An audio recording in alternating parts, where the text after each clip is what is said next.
Boa tarde, turma. Hoje nós vamos começar mais uma aula de instalações hidrossanitárias. Nós vamos começar hoje um novo assunto, dimensionamento das tubulações. Nós vamos ver hoje o método do consumo máximo possível. E aulas futuras nós vamos ver o segundo método, certo? Primeiramente, né, trazer algumas generalidades. Dizer o que cada tubulação deve ser dimensionada de modo a garantir o abastecimento de água com vazão adequada, sem incorrer no superdimensionamento. Quando a gente fala que a tubulação tem que ser feita numa vazão adequada, sem incorrer no superdimensionamento, nós temos nós temos trazendo que os cálculos da nossa rede hidráulica ela tem que ser feita para garantir que essa tubulação vai usar o tubo adequado. Ela não vai usar nenhum tubo a mais, porque se eu botar um tubo com um diâmetro maior, pode ser que eleve o, o custo da minha edificação e também porque quando a gente utiliza um tubo com diâmetro maior, nós vamos ter maior dificuldade para passar esse tubo, porque como é um tubo maior, né, vai ter uma área maior que ele vai ter que percorrer, então pode ser que vá causar alguns problemas a mais no traçado dessa minha tubulação. E o tubo a menos ele pode incorrer em tubulações mal planejadas, né, mal executadas, que essa redução na seção pode causar uma falta de abastecimento adequado em alguma peça sanitária. Porque quanto menor for o meu tubo, maior a perda de carga. Então, maior perda de carga, pode ser que em algum ponto na minha tubulação essa água não vai estar chegando de forma correta e é, vai gerar esse erro na hora do execução da nossa tubulação de água fria. Nós temos aqui, né, o conceito de vazão. Vazão é um volume de água dividido pelo intervalo de tempo. Então nós poderíamos trabalhar, o volume de água poderia ser em litro, metro cúbico, mas para os cálculos que nós vamos utilizar, nós vamos trabalhar com esse volume em litros. E o intervalo de tempo é o segundo. Poderia trabalhar com metro, com minuto, horas, mas o que nós vamos trabalhar para os nossos cálculos vai ser o segundo. Instalação predial de água fria deve ser dimensionada de modo que a vazão de projeto estabelecida na tabela 1, nós vamos já ver a tabela 1, seja disponível no respectivo ponto de utilização, se apenas tal ponto estiver em uso. Então, nós temos que garantir que esse ponto ele vai estar, quando ele estiver em uso, ele vai ter que garantir aquele abastecimento conforme a norma trouxe o valor. Ele vai ter que ter uma vazão conforme a tabela que a norma determinou. Não pode acontecer quando a gente ligar um aparelho sanitário ele ficar gotejando. Isso já é um nível já é um nível inaceitável, porque ele pode ter uma redução, a água pode estar com um certo fluxo. Quando eu for ligar outros aparelhos sanitários pode ter uma redução, porque você está dividindo o seu volume de água para mais de um ponto. O que não pode ocorrer é que essa redução seja tão grande que seja perceptível. Comece a água ficar gotejando, certo? Então nós temos aqui uma recomendação da norma. Nos pontos de suprimento de reservatórios, a vazão de projeto pode ser determinada dividindo-se a capacidade do reservatório pelo tempo de enchimento. Em reservatórios residenciais, até 1 hora, e para reservatórios de grande porte, 6 horas. Então, quando nós estamos trabalhando com reservatórios, as caixas d'água em edificações do tipo residencial, elas têm que encher num período de até 1 hora, e de grande porte, 6 horas. Então, se eu tenho o meu reservatório, ele está sendo, ele leva um tempo de 3 a 4 horas para encher, então eu tenho um erro na parte de abastecimento da minha rede hidráulica, porque ele era para encher em 1 hora. Se está enchendo em 3, está errado. Tem algum erro aí de dar vazão para encher esse meu reservatório. E também ao contrário, né? Meu reservatório é para encher em 1 hora. Ele está enchendo em 10 minutos, 20 minutos. Então também ele está com a vazão elevada. Está com a vazão a mais do que o necessário. Aí trouxe aí um exemplozinho, né? Pra gente ver essa questão da vazão, de cálculo da vazão. Ó, uma casa com reservatório de 5.000 litros e com a vazão de 1,5 litros por segundo, quanto tempo vai demorar para eu encher essa minha caixa d'água e saber se está conforme o que a norma pediu, se está enchendo num período de 1 hora, certo?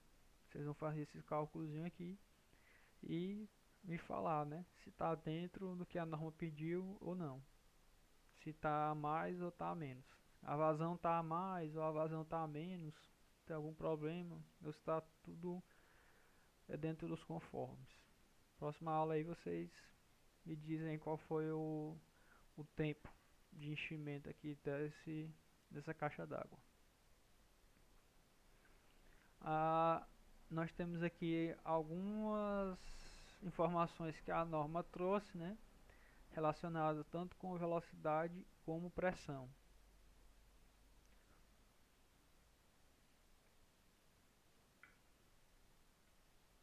Velocidade máxima da água.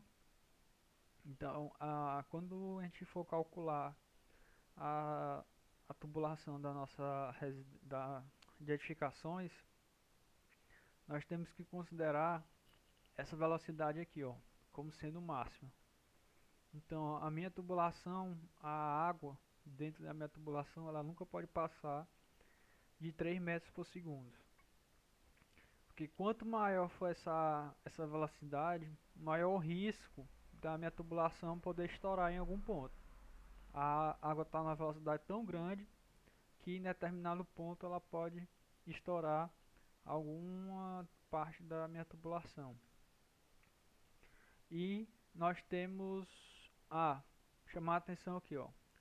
A velocidade está diretamente relacionada com o diâmetro do tubo. Se eu tenho um tubo com a seção menor, ele vai tender a água a ter uma velocidade maior. Você não faz associação com a mangueira. Quando nós temos a mangueira, nós temos uma seção da mangueira toda saindo do fluxo da água normal, nós temos uma certa velocidade da água. Quando a gente bota o dedo e tampa uma parte da mangueira, uma parte da saída da água, aquele resto da mangueira, aquele restozinho que está saindo da água, a água que vai estar saindo ali vai estar saindo com a velocidade bem maior. Então nós temos essa associação. Quanto menor a seção do meu tubo, maior vai ser a minha velocidade, certo? E tem que saber que a água nunca pode passar dos 3 metros por segundo dentro da minha tubulação. As pressões: a pressão mínima com escoamento e a pressão máxima sem escoamento. A pressão mínima com escoamento, ela está dizendo que Quando eu tenho algum aparelho sanitário sendo utilizado, está ocorrendo um fluxo de água, certo? Está ocorrendo esse fluxo de água e essa pressão ela nunca pode ser inferior a 5 kPa. O que é o 5 kPa? 5 kPa é mais fácil de vocês enxergarem o MCA. Então, bora converter. 5 kPa é a mesma coisa do que 0,5 MCA. É só vocês deslocarem uma casa aqui para a esquerda e fazer essa conversão de kPa para MCA. Mas eu não consigo enxergar o que é o MCA. O MCA é uma pressão que a água exerce na sua base. Eu dei o exemplo em aulas passadas de dois reservatórios. Um reservatório com 1 metro de coluna d'água e outro reservatório com 2 metros, a altura da água de 2 metros. Né? Então, essa pressão que a água vai estar exercendo na base da caixa d'água vai ser referente à altura da água. A altura da água está 1 metro de coluna, tem 1 metro de coluna d'água, ela está exercendo uma pressão de 1 metro de coluna d'água. Se eu tenho outra caixa d'água com 2 metros, a água está na altura de 2 metros, na base dessa minha caixa d'água eu vou ter uma pressão de 2 metros de coluna d'água. É a mesma coisa. É a pressão que a água exerce em um determinado ponto. Está relacionado com a altura da coluna d'água. Então, essa pressão mínima, quando tem escoamento, ela nunca pode ser menor do que 0,5 MCA. E a pressão máxima, sem escoamento, é que está tudo parado, a água está parada, não está tendo nenhum escoamento. Ela nunca pode ser maior do que 400 kPa ou 40 metros de coluna d'água. Então está tudo fechado, a minha tubulação não pode passar de 40 metros de coluna d'água. Se passar algum ponto dessa pressão, a pressão pode estourar em qualquer ponto, certo? Aqui trouxe essa tabelinha, né, para a gente determinar a altura das peças sanitárias. Futuramente vou passar uns trabalhos para vocês, onde vocês vão ter que determinar uma tubulação num banheiro, uma tubulação numa cozinha ou numa área de serviço. E vocês vão ter que utilizar essas alturas aqui, ó, alturas das peças sanitárias, que vai ser o quanto a minha tubulação vai subir em relação ao piso. Eu vou ter um encaminhamento da minha tubulação, enquanto essa tubulação vai subir para alimentar o meu aparelho sanitário. Por exemplo, eu tenho bem aqui, ó, lavatório. Lavatório é a pia, né? Eu tenho aqui esse lavatóriozinho que eu vou ter aquela torneirazinha no banheiro. Então o tubo da tubulação tem que estar a uma altura de 60 centímetros do piso acabado. Esse aqui não é a altura do aparelho sanitário, é a altura do tubo. É a altura do tubo que vai alimentar esse meu aparelho sanitário, certo? Ó, bem aqui, por exemplo, tanque de lavar roupa. Aqui é a altura que a tubulação vai chegar para na parede se conectar a máquina ao tanque, certo? Não é a altura do tanque, mais uma vez, aqui é a altura da tubulação que vai estar na parede. Aqui vocês têm todos esses aparelhos, né, os principais, válvula de descarga, válvula sanitária com caixa acoplada, banheira, chuveiro, a máquina de lavar roupa, louça, pia de cozinha, certo? Com todas as alturas do, das nossas peças sanitárias. Chamar a atenção bem aqui para o chuveiro.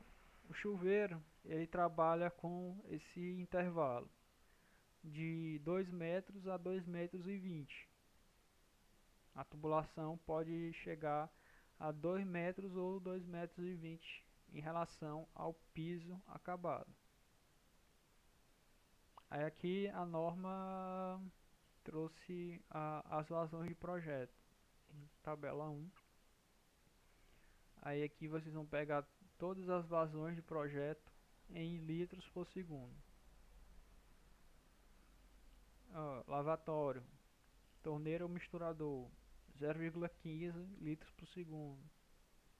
Ó, tem que observar o seguinte, que tem algumas normas, tem alguns trechos, por exemplo, pia. Ele tem essa diferença, ó, torneira elétrica e torneira ou misturador. Esse misturador é quando nós temos uma pia que tem tanto a água fria como a água quente. Aí tem essa opção do misturador, certo? Aí aqui nós temos uma tabela complementar, que ela, além de trazer a vazão de projeto, ela traz o somatório dos pesos relativos de cada peça. E agora bora por dimensionamento. A rede predial de distribuição deve ser dimensionada de tal forma que, no uso simultâneo provável de 2 ou mais pontos de utilização, a vazão de projeto estabelecida na tabela 1 seja plenamente disponível. Então, o que esse enunciado quis falar?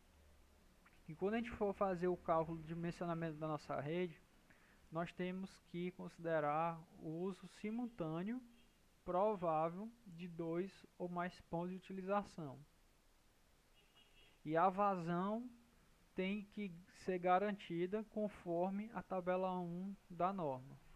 Ó, a vazão que a norma trouxe foi essas vazões. Então, no uso simultâneo de 2 ou mais aparelhos, eu tenho que garantir no mínimo essas vazões aqui, ó. Certo? O que é esse consumo máximo possível? Consumo máximo possível é o seguinte: vamos imaginar um prédio residencial. Prédio residencial, vamos ter, digamos, 40 pessoas morando nesse prédio. Dessas 40 pessoas, vamos dizer no horário de 6 horas da manhã, vai ter uma quantidade de pessoas que vão estar tomando banho. Então, uma quantidade de pessoas vai estar tomando banho, mas nem todo mundo vai estar usando ao mesmo tempo, certo? Então, tem que garantir que essas peças vão estar sendo alimentadas com essa vazão de projeto. Bora reduzir essa análise aqui, ó. Bora trabalhar com uma casa.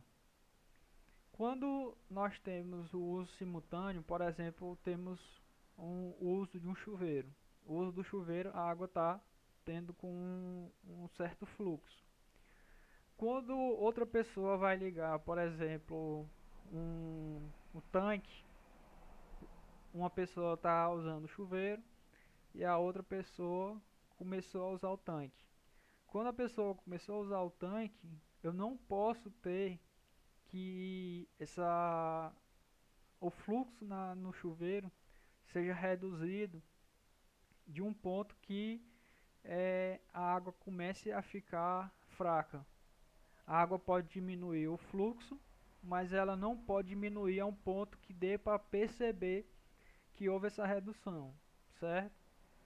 Quando eu utilizar mais de um ponto aqui, eu liguei um chuveiro, uma pia e, sei lá, um lavatório ou uma máquina de lavar roupa, eu liguei os três tem que apresentar no mínimo essas vazões aqui, ó, que a tabela 1 da norma trouxe, certo? Mas hoje nós vamos ver o método consumo máximo possível. O método consumo máximo possível, ele tem uma restrição, que ele vai ser usado apenas em casos onde a nossa rede ela vai ter um funcionamento, digamos que em determinado período do tempo ela vai funcionar com vários aparelhos ligados ao mesmo tempo. Questão de um vestiário. O vestiário nós temos o que? Por exemplo, a partida de futebol. Nós temos os times jogando bola. Quando acabou o jogo, os dois times vão para o vestiário e os jogadores vão tomar banho. Então, quando esses jogadores vão tomar banho, nós temos que vários chuveiros tendo que funcionar ao mesmo tempo, certo?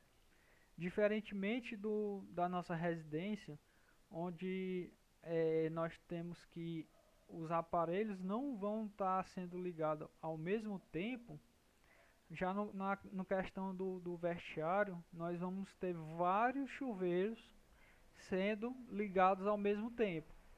E aqueles chuveiros têm que funcionar conforme a norma está recomendando e não pode ter uma redução do fluxo da nossa vazão. Então, o método consumo máximo possível, ele está dizendo que esse consumo, o próprio nome está dizendo, né? Tem que ser o máximo possível, não é um consumo provável. Ele tem que garantir o máximo. Tem que considerar que todas as peças sanitárias estão ligadas ao mesmo tempo.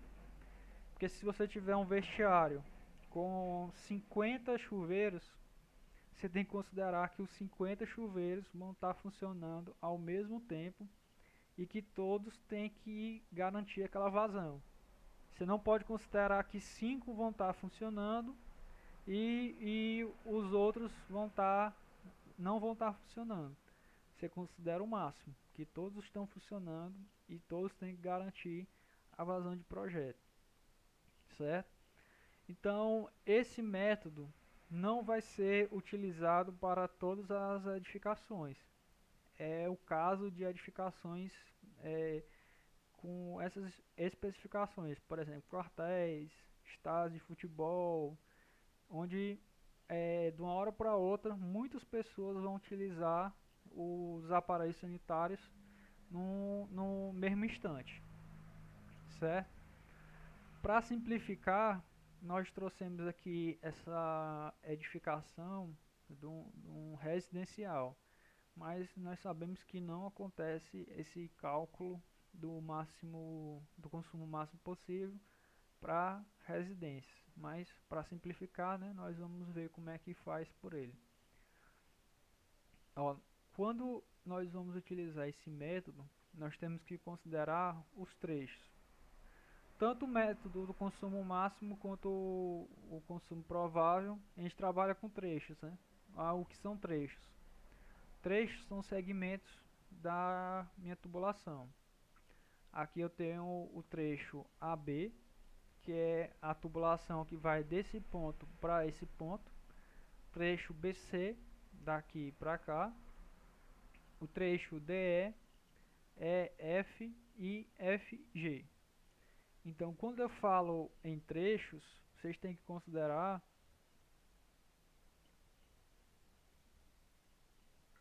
que é um percurso que a rede está fazendo. O trecho não está relacionado com uma peça sanitária, certo? Eu poderia ter um trecho aqui, ó, FG, ligando bem aqui com o chuveiro. Aí você pegaria chuveiro, lavatório e ducha higiênico. Mas eu também poderia ter o trecho aqui FG pegando só a ducha higiênica. Então o trecho não está diretamente ligado com uma peça sanitária, certo? Então aqui para calcular pelo método do consumo máximo possível, nós primeiro temos que considerar os trechos. Aqui, né, já está separado todos os trechos. E quando a gente for utilizar esse método, nós temos que pegar o peso dos aparelhos das peças sanitárias. Por exemplo, bem aqui, ó, no trecho AB. AB, eu não tenho nenhuma peça sanitária associada a ele, né? Mas o trecho AB, ele vai estar alimentando o trecho BC. E o trecho BC tem qual peça sanitária associada a ele? O vaso sanitário. Aí eu vou lá aqui na norma, aí vou ver aqui, ó, bacia sanitária. Aí nós temos duas, caixa de descarga e válvula de descarga. Como é que eu vou saber qual é que eu vou escolher? Aqui na imagem, ó, ele está dizendo aqui que tem aquela válvula na parede. Então, aqui é uma bacia sanitária do tipo válvula de descarga.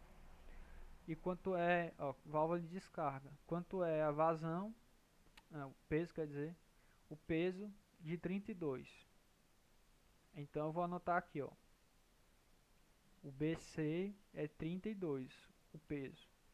Quando eu souber o peso, eu vou utilizar o ábaco luneta. Esse ábaco aqui, ó, que a gente vai utilizar para saber qual o diâmetro da tubulação. Com peso de 32, eu vou ver aqui, ó, 0 a 1,1, 1,1 a 3,5, 3,5 a 18 e de 18 a 44. Ou 32 está entre 18 e 44. Então, eu vou utilizar bem aqui, ó, o diâmetro de 40 milímetros soldável. Então, aqui esse meu trecho BC, ele tem o diâmetro de 40 milímetros. O trecho AB é o que alimenta o trecho BC, então o AB também vai ter os 40 milímetros, né? Que ele vai ter o 32 do peso do vaso sanitário. Então ele vai ter aqui os 40 milímetros também nesse meu trecho aqui. Já o trecho aqui, ó, DE, EF e FG. Nós temos aqui, ó, o DE vai alimentar o EF e o EF vai alimentar o FG. E quanto é que tem o FG?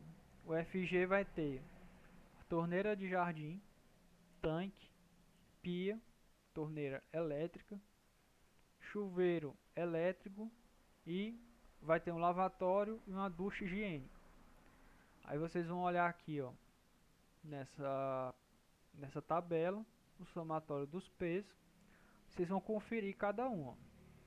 O primeiro aqui, ó, torneira de jardim. Bora lá ver como é, ó. Torneira de jardim. O peso é 0,4. Aí tá aqui, ó. Vocês vão conferir se esses valores estão iguais aos valores da tabela e depois vão somar, que é o somatório dos pesos. Então, somando todos esses valores aqui, eu tenho um peso de igual a 2. Aí eu vou bem aqui no ábaco, 0, 1,1, 1,1 a 3,5. Então o 2 está entre 1,1 e 3,5.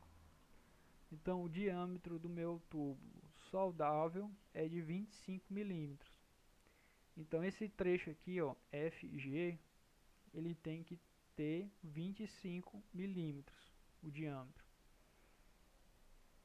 O trecho EF alimenta o FG, então ele vai ter os mesmos 25 milímetros, que ele vai ter os mesmos aparelhos sanitários que vai alimentar o FG. E o DE a mesma coisa. O DE também vai alimentar esse trecho. Vai ter os 25 aqui, 25 aqui e 25 milímetros aqui, certo? Então aqui, ó, nós vimos o método consumo máximo possível. Próxima aula nós vamos trabalhar com com outro tipo de edificação, né? Outro tipo de edificação não, outro modelo para a gente saber calcular, fazer o cálculo da rede por esse método. Vamos trazer outros esquemas aqui de lançamento para vocês fazerem o exercício, certo? E se tudo der certo, a gente já começa a próxima aula a demanda provável. Que o cálculo da demanda provável é o que a gente utiliza para fazer o dimensionamento da rede nas edificações do tipo residencial. Se tiver alguma dúvida, pessoal, fala comigo que depois eu esclareço aí qualquer dúvida, certo?